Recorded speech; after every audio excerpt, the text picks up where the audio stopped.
Well, that was a fun weekend, huh? It was good. Obviously, when you win and you want to shoot out Friday night, makes the locker room feel good. Girls can gain a little bit of confidence, as we mentioned last week.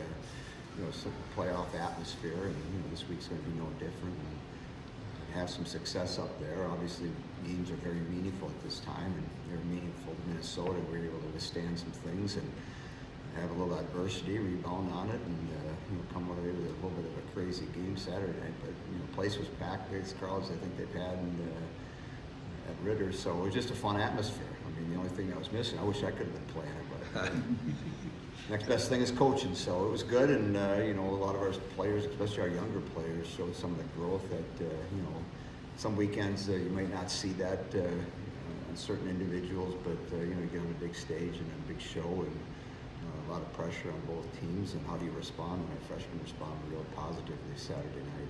Does that give you, I wouldn't say hope, but continue to be encouraged as far as how many freshmen stepped up on Saturday night as you head into the playoffs and then the tournament? Yeah, I think to me it's all about a process, and so what they look like in September, then in middle of November, and what they look in January, and where are they now, and as challenging as our league is this year with all the quality of the teams that we do have, it probably doesn't get much tougher than this past weekend. I mean, we had 3,700 people both nights, and like I say, they're meaningful games. They're trying to win the league championship, and we were up against a lot of different things over the course of those two games, and we responded well. And you see some growth from the younger players. That's very encouraging, and so it's playoff time, and we got 2 games left in the regular season. And you want to be playing your best hockey at this time of the season. We showed signs of it this past weekend, and now let's see if we can keep that momentum, because the task doesn't get any easier with the number 1 team coming in here Saturday and Sunday.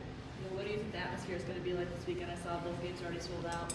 Yeah, it's going to be similar to what we faced in Ritter, except the people, most of them will be cheering for us. There'll be a few Ohio State fans, I'm sure, but again, it's meaningful games. I mean, it's rare Minnesota fans are going to be rooting for Wisconsin teams, but the league title's on the line, and we have a chance to continue our process here and continue to push ourselves into playing our better hockey here, the following weekend when we start our playoffs. And if you're going to find out about yourselves, it's not a better opponent than the number 1 team in the country coming into your building. So it's good. I mean, it's a fun time to be a player. It's a fun time to be a coach, and the fans are the ones that are going to get treated to some real good hockey. The fans up in Minneapolis last weekend saw 7 periods of great hockey, and a lot of momentum shifts.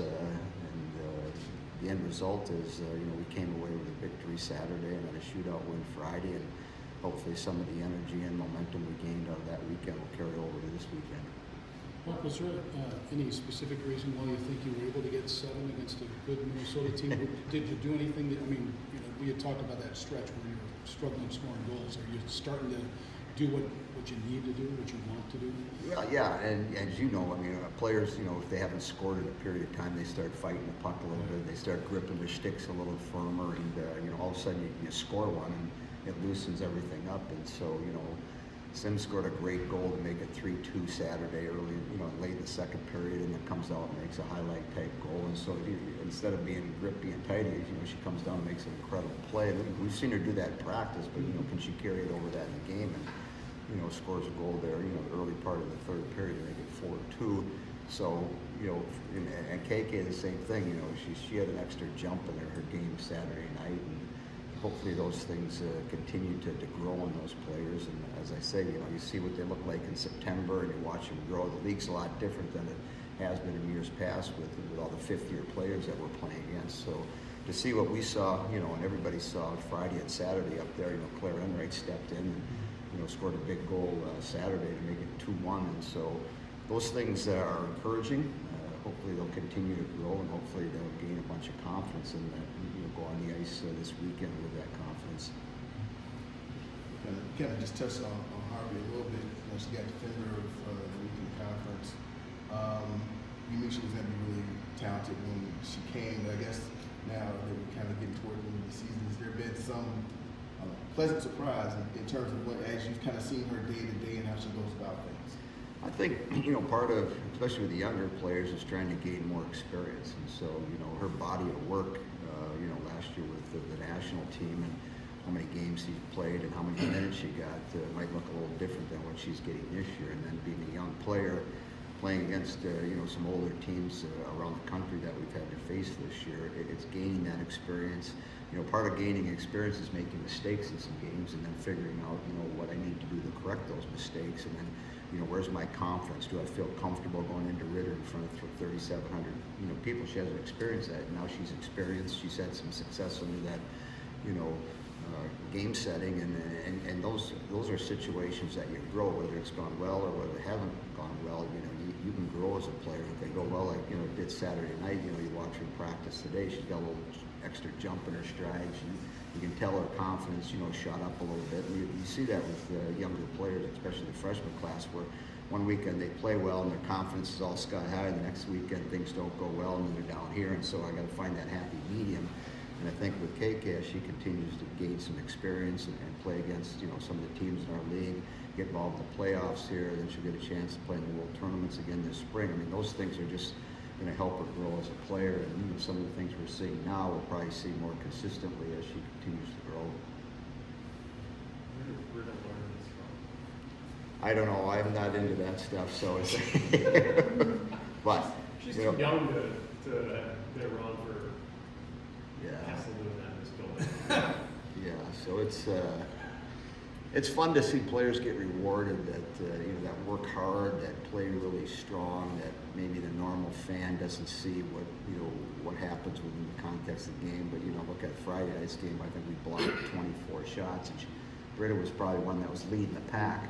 So you get into shootout. I mean, it's just sort of like if you pick this person, she scores. That was the right person to pick. If you pick this person, she doesn't score. You screwed up. You picked the wrong person. But I just had a gut feeling that in my setting, it's better to shoot the puck in a shootout than to try to deke it.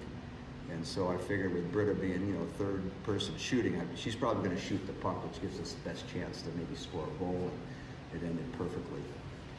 What makes the Buckeyes the number one team? I think, they've got a bunch of veterans that were on their national championship team last year, those fifth-year players, and, they're not going to be intimidated by anybody. They play a certain style. They play extremely hard. They hunt the puck really well. They're tenacious around the net. Our second game down in Columbus, we gave up 2 or 3 goals right around our net where, they just out-battled us, outworked us, and got pucks behind our goaltender. And so you have to manage the puck, and you have to be willing to compete at a real high level for one-on-one battles. And if you do that, you'll have a chance to win. And so they're going to be coming in here trying to, win our league championship. And that's one of the toughest trophies to win around women's college hockey. And so they have a chance to do that, and we stand in the way. So that makes for real entertaining, exciting, hard-fought games.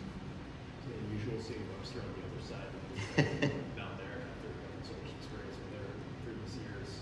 It seems like one of these things that probably is going to happen more in the future with transfers. I call welcome to the new college athletics and different things that are going around that don't make a lot of sense to me, but just one voice.